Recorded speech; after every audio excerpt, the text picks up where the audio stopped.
We're back, YouTube. Thank you for tuning in. As always, I appreciate that. Today, let's review Lone McLonegan, a Western adventure.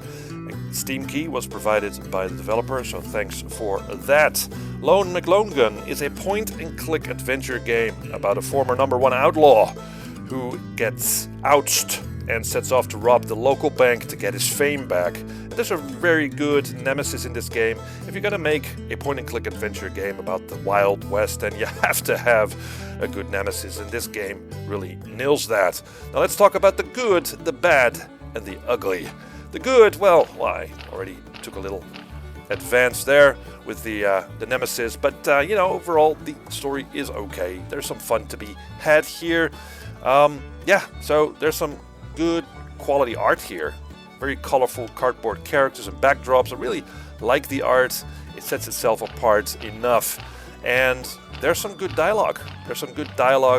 Usually the point-and-click adventure game really is known for the humor, and that's a big part of this game. I really like the jokes, the cultural references in the jokes. It's just a lot of fun. There are no voices, which is understandable for a smaller indie title, but there are some really nice tunes, some music pieces in this game. Very Wild West-like inspired. I really enjoy that. The puzzles in this game are okay, but it's all about how you get there, and that's where things start to fall apart a little bit. So let's talk about the bad. Well, the main character, Lone McLonegan, is somewhat of a bland character. Now, if you're gonna make a point-and-click adventure game, make sure that your main character is interesting, like Guybrush Threepwood from the Monkey Island series. He's a wannabe pirate.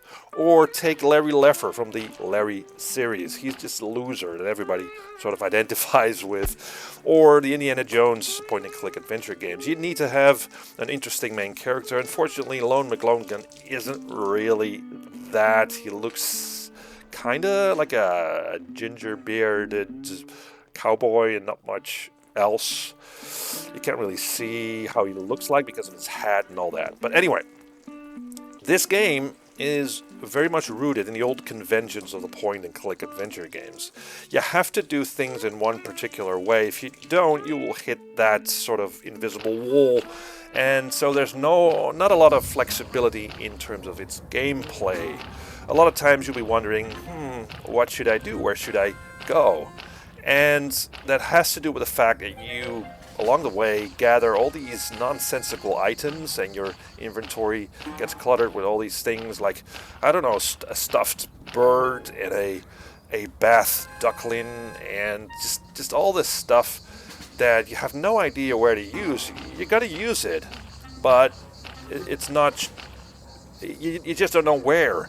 So, also, what's interesting is that, like in many of the old point-and-click adventure games, it's easy to miss something, and literally you will overlook things at times. You just cannot continue with the game, so you have to look at everything, and also you have to exhaust every dialogue option with all the NPCs that you meet in the game, because there might be a clue or a solution there hidden inside the dialogue, so to speak.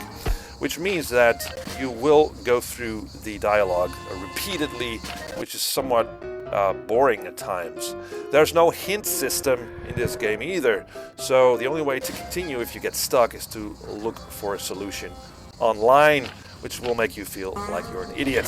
Anyway, the bottom line, the ugly here is, and I've said it before and I'll say it again, nostalgia is a very powerful but also deceiving emotion.